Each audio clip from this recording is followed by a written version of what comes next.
Welcome to Sajeeda's kitchen. So today we are going to make simple, healthy and tasty Amla chutney. So here we have our ingredients.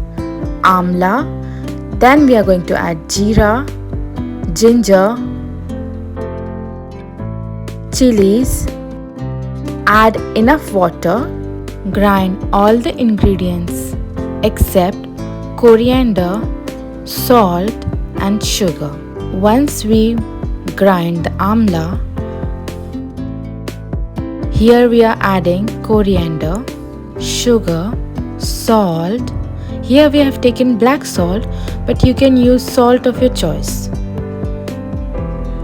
Add enough water. Grind it well. Here we have our healthy amla chutney. Let's have a look at the ingredients.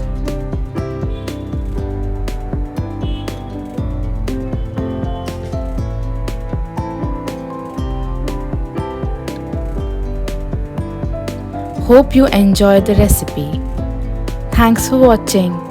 If you like the video, kindly hit like, share and subscribe if you haven't already subscribed to our channel. Thanks for watching. See you next time.